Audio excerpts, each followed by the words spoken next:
이 김한수의 태블릿 계약서 조작을 쉽게 이해하시려면요, 먼저 개통자가 누군지를 아셔야 됩니다. 일단 최초 계약서는 김한수가 쓴 것이 아니라, 그러니까 김한수가 작성한 것이 아니라 2012년 6월 22일에 김한수가 대표이사로 있었던 마레이 컴퍼니 회사의 직원이었던 김성태라는 사람이 대리로 작성을 했다라는 거예요. 그리고 그 다음에 청와대 행정관으로 김한수가 들어갔을 때 이 마레이 컴퍼니의 대표이사는 계약서를 썼던 김성태라는 직원이 대표이사로 되어 있고요. 이것도 좀 의심스럽습니다. 그리고 또 아셔야 할 부분이 2012년도에 박근혜 대통령이 후보 때죠. 대통령 대선 후보 캠프에서 이 홍보 업무를 맡았던 김한수는 박근혜 후보의 여론이 어떻게 돌아가는지, 어떤 기사들이 돌아다니는지 포털 사이트를 실시간으로 이 검색을 하지 않겠습니까? 그런 것들을 확인해야 되기 때문에 당연히 태블릿 PC를 이용해서 다 갖고 다니면서 검색도 하고 다운도 받고 이렇게 업무를 봐야 했던 거예요. 실제로 김한수는 2012년 밀린 요금을 자신의 개인 신용카드, 그러니까 신한카드 있죠. 신한카드로 30여만 원을 일시불로 납부를 하고 3개월간의 요금이 밀려서 사용 정지가 됐던 태블릿 PC를 해지를 한 다음에 딱 1분 후에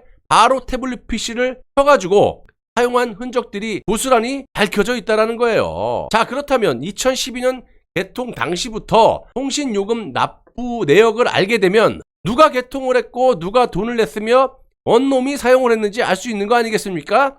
그런데 특검이 법원에 제출한 요금 납부 내역서는 가장 중요한 2012년, 아까 김한수가 3개월 밀린 걸 지 개인 신용카드, 신한카드로 30여만 원을 결제하고 정지가 해지된 다음에 1분 만에 바로 태블릿 PC를 켜갖고 박근혜 대선 캠프 그쪽에서 업무를 봤던 것들이 다 나와 있지 않습니까? 그러니까 이게 2012년도에 김한수가 냈던 그 내역이 필요하다라는 건데 2012년 내용만 쏙 검찰이 빼버리고 2013년부터 2016년까지의 태블릿 PC 요금 납부 내역서만 법원에 제출을 했다라는 거예요. 그리고 여기 보시면 이따위 계약서를 제출을 했는데요. 여러분들이 보시더라도 이게 제대로 보입니까? 자, 보세요. 요겁니다. 요게 검찰이 최초에 법원에 제출한 계약서예요. 그러니까 이게 왜 그러냐면 알아보지 못하게끔 복사해가지고 이거를 제출한 거예요. 그러면 왜 이렇게 했을까? 박근혜 대통령 관련 재판에서는 그런 깔끔한 계약서를 제출을 해요. 근데 유독 그 태블릿 PC 관련의 재판은 이런 식으로 이렇게 못 알아보게 복사 이렇게 갖고 제출을 했던 거야. 박근혜 대통령 재판은 이렇게 깨끗한 거 제출하고, 왜냐면 박근혜 대통령 재판은 너무 방대하잖아, 수사 기록이. 그러니까 요걸 별로 거들도 안 볼 거란 말이에요. 그러니까 이렇게 제출하고 미디어워치 변희재 대표 그쪽에는 이렇게 제출을 한 거지, 못 알아보게. 그래서 이제 변희재 대표가 요청을 한 거죠. SK텔레콤에 재요청을 합니다. 이거 못 알아보니까 다시 아까 같이 깨끗한 걸로 보내달라. 그래서 이제 다시 받은 게 아까 보여드렸던 깨끗한 그 태블릿 PC 계약서입니다. 2012년 6월 22일자 계약서고요. 이건 계약서의 세부 내용을 잘 알아보지 못하도록 여러 차례 반복적으로 복사를 해서 잘 보이지 않게 했다라는 그런 꼼수고, 검찰의 주장은 김한수 개인이 요금을 납부한 것이 아니라 김한수 회사인 마레이 컴퍼니의 회사 법인카드로 자동이체 납부를 했기 때문에 김한수 전 행정관은 이충상 보좌관에게 모든 걸 다 떠넘기고 있지 않습니까? 돌아가신 분, 박근혜 대통령의 측근 보좌관, 그때도 2012년 그 유세 때 의문의 교통사고로 돌아가셨지 않습니까? 검찰의 알리바이는 뭐냐면 김한수 회사인 마레이 컴퍼니 법인카드로 자동이체 납부를 했기 때문에 김한수 전 행정관은 단지 개통만 해서 고 이춘상 보좌관에게 던져주고 자기는 사용도 하지 않았고 실소유자도 아니다라는 그런 검찰의 알리바이예요. 그렇다면 검찰의 주장대로라면 2012년도에 김한수 개인이 아닌 마레이 컴퍼니 회사의 법인카드 자동 납부 내역이 있어야 되는 거잖아요. 그걸 아예 통으로 은폐해버리고 2013년부터 2016년 내역서만 법원에 제출했다는 거예요. 자, 이유는 바로 거기에 2012년도 계약서에 김한수 개인이 납부한 내역이 있었기 때문에 그게 공개돼서는 절대 안 된다라는 김한수와 검찰의 입장이었던 거예요. 만약 김한수가 납부한 사실이 알려지게 된다면 어떻게 되겠습니까, 여러분? 자, 태블릿 PC 주인이 최소원이 아니라 김한수 전 행정관이 돼버리는 거잖아요. 깔끔하잖아. 그러니까 2013년부터는 회사 법인카드로 납부됐던 것을 김한수 개인으로 바꿨다. 이런 식으로 알리바이를 만들려고 했던 겁니다. 자, 그래서 잘 보이지 않는 계약서를 가지고 어떻게 할 수 없으니까 SK텔레콤 측에 잘 보이는 계약서를 요청을 하게 되고, 서버에서 직접 뽑아온 계약서가 바로 아까 보여드렸던 요 깔끔한 요 계약서죠. 예, 요게 이제 서버에서 바로 출력한 그런 태블릿 PC 2012년 6월 22일 계약서입니다. 그리고 여기 보시면 납부자 명과 납부 방법이 법인카드, 즉 외항카드로 자동 결제가 됐다면 김한수 개인 것이 아니라 최소원이 실소유자라고 덮어 씌울 수 있는 그런 짓거리를 한 거예요. 그러니까 여기 보시면 이름이 김한수가 아니라 마레이 컴퍼니 주식회사로 돼 있죠. 한마디로 해서 이거는 위조된 계약서예요. 이게 검찰에서 검사와 김한수가 머리를 맞대고 원본을 갖다가 막 뺏긴, 설레발에 막 뺏긴 거야. 김한수 필체로. 요게 뺏긴 위조 계약서인데 김한수가 했다라는 걸 은폐하기 위해서 외항카드, 법인카드로 카드 결제가 됐다라는 걸 이거를 집어넣기 위해서 이렇게 된 거예요. 여기 번호가 김성태 번호예요. 이게 김한수가 직접 가서 했다 그러면 여기에 김한수 핸드폰인 번호가 있어야 돼요. 그래야지 개통이 되면 이 전화번호로 개통이 됐습니다. 뭐 이런 문자가 오고 그러거든요. 그래서 여기다 김한수 핸드폰으로 돼 있어야 되는데 김한수 그 직원이 가서 대리로 작성한 계약서이기 때문에 당연히 김성태의 전화번호고, 대리로 갔으니까 대리인란에 체크가 돼 있고 김한수가 쓰면 본인란에 체크가 돼 있어야겠죠. 그러니까 뺏길라다 보니까 이런 것까지 디테일한 부분을 변경을 해서 조작을 하려면 여기다 체크를 해야 되고 전화번호도 김한수 전화번호 써야 되고 이래야 되는데 그냥 막 뺏기다 보니까 아까 말씀드렸던 대리점에서 가장 중요한 리베이트 부분, 여기 점포명도 안 썼죠. 이걸 다 누락시켰어. 날짜도 없고. 그리고 더 중요한 거는 고객이 쓰지 말아야 될 란, 이거 출고가 88만원, 모델명, 유심번호 이런 거를 김한수가 작성했다라는 거야 다.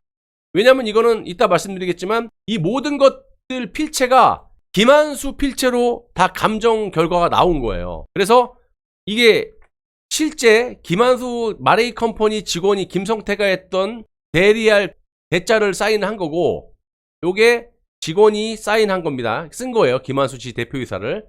그리고 요게 조작한 실제 김한수가 쓴 지 이름과 이 사인이에요. 당연히 사인이 틀릴 수밖에 없죠. 예, 대자하고 이 사인하고 1쪽 3쪽은 이 김한수가 쓴 사인, 2쪽 4쪽 5쪽은 김한수 직원 김성태가 한 사인. 이게 어떻게 틀릴 수가 있냐 이게 아까 말씀드렸다시피 1쪽 3쪽은 내가 사인하고 2쪽 4쪽 5쪽은 네가 사인해, 이렇게 합니까? 이 말이 안 되는 거고, 이게 다 감정 결과로 다 나왔습니다. 이렇게 감정 결과로 이게 다 공수처에 들어갔고요. 공수처에서 이게 있으면 위조 조작으로 확정을 짓겠다 이렇게 했는데 요거를 바로 감정 결과로 해서 김한수께 맞다라는 걸 해서 공수처에 들어가 있는 상황입니다. 자, 다시 돌아가서 그래서 2012년 요금 납부 내역을 요청하게 된 것이고, 이걸 받아보니까 실제로 SK 측에 받아보니까 김한수의 개인 신용카드로 납부했다라는 것을 알 수가 있었고요. 그 전에 법인카드로 개통을 했다가 3개월 동안 요금이 밀려서 정지가 된 것을 김한수가 써야 되니까, 사용을 해야 되니까. 왜? 박근혜 대통령이 후보 시절 때 2012년도에 본인이 홍보 쪽에 있었으니까 이걸 들고 빨리빨리 해야 되잖아. 그래서 본인이 요금 납부를 직접 했고, 정지 해지가 되자마자 1분 만에 태블릿 PC를 켜서 업무를 봤던 흔적들이 다 나와 있어요. 팩트입니다. 김한수가 이렇게 정지된 것을 사용을 해야 되니까 자신의 신용카드로 30여만 원을 일시불로 납부하고 풀리자마자 1분 만에 김한수가 태블릿 PC를 사용했다라는 겁니다. 그 사용 내역은 박근혜 당시 대선 후보 운동 첫날에 대전 유세 등 자료를 다운받고 이런저런 포털 사이트에서 검색을 했다라는 것들이, 증거들이 나와 있습니다. 그래서 이렇게 명백하게 김한수가 사용했다라는 것을 은폐하기 위해서 2012년도에 요금 납부 내역서만 검찰이 쏙 빼버리고 2003년부터 2016년까지의 납부 내역서만 법원에 제출했다라는 거예요. 회사의 정상적인 법인카드에서, 마레이 컴퍼니 법인카드에서 고작 3에서 5만 원밖에 되지 않은 요금이 자동이체가 설정되어 있다면 이게 어떻게 안 빠져나갈 수가 있습니까? 3개월 동안 이게 빠져나가지 않아서 정지가 됐다는 게 말이 됩니까? 그래서 외환카드가 하나카드로 바뀐 건 아실 것이고, 하나카드사의 이 카드가 정말 안 돼서 정상적으로 사용되지 않는 카드라서 3개월 동안 정지가 됐던 건지 아닌지를 요청을 했는데 답변 결과가 정말 충격적이죠. 정상적인 카드였고 자동이체가 설정된 적도 없다 라는 충격적인 사실이 확인이 돼요. 공범인 SK텔레콤은 반대로 얘기하겠죠. 자동이체가 설정이 되어 있다라고 아가리를 놀리고 있고, 하나카드사는 자동이체 설정된 적도 없고 그 카드는 정상적으로 사용 가능한 신용카드였다. 법인카드였다. 누가 거짓말한 걸까요? 당연히 SKT가 거짓 답변을 한 거라고 보시면 됩니다. 쉽게 말씀드리자면 태블릿 조작에 공조를 한 SK텔레콤은 자동이체 설정이 돼 있다라고 했지만 상식적으로 연매출 20억 원의 이 튼실한 회사에 정상적으로 돌아가는 법인 신용카드에서 돈이 빠져나간 적도 없고 자동이체 설정이 된 적도 없다라는 하나카드의 답변으로 봤을 때는 애초부터 계약서 자체가 조작이었다 이거예요. 한마디로 검찰이 조작한 이유는 외환카드로 결제가 됐기 때문에 김한수가 실사용자가 아니다라는 알리바이를 만들기 위함이었고, 그러니까 2012년 6월 22일에 작성된 실제 계약서가 있겠죠. 그리고 이 계약서는 2016년 11월경 검찰에서 김한수와 검사들이 옆에 원 계약서를 놓고 뺏기다가 실수한 부분들이 많이 나온 거예요. 그러니까 조작된 계약서라는 겁니다. 아까 보여드린 이놈의 이 계약서가 이 밑에 대리점에서 가장 중요한 게 이거잖아. 이게 핵심이지. 공짜로 줍니까? 이걸 팔았으면 팔았다라는 거를 대리점 명과 직원 명과 이런 것들을 본사에 올려야 본사에서 리베이트가 나오는 거 아니겠습니까? 허겁지겁 뺏기다 보니까 대리점 명, 작성자 명도 다 누락을 시켜버렸고 김한수가 지가 했다라고 했으면 지 사인이잖아. 아까 보셨죠? 대필이 아니잖아. 김한수라 그러고 지 사인이 되어 있다면 당연히 여기 여기 연락처, 사실 확인 연락처는 김한수 핸드폰 번호로 교체를 해야 되는데 바꿔서 적어야 되는데 이거를 뺏겨 쓰다 보니까 대리로 작성했던 자기 직원인 김성태 전화번호를 그대로 뺏긴 거고, 당연히 대리로 갔으니까 김성태가 대리인란에 체크가 된 이 부분도 당연히 바꿔야겠죠. 지가 한 거라면 여기에 체크를 해야 돼, 본인란에. 근데 이거를 체크를 하지 않고 대리인란 체크된 그대로 법원에 제출이 된 거고, 요거를 지 회사 법인카드가 내줬다라는 거를 하려고 요걸 조작하려다 보니까 어떻게 돼? 그러면 여기 세금 계산서 발행에다가 체크를 하면 안 되는데 요거 체크를 했다는 거야. 이렇게 체크가 돼 있어요. 그럼 이중과세잖아.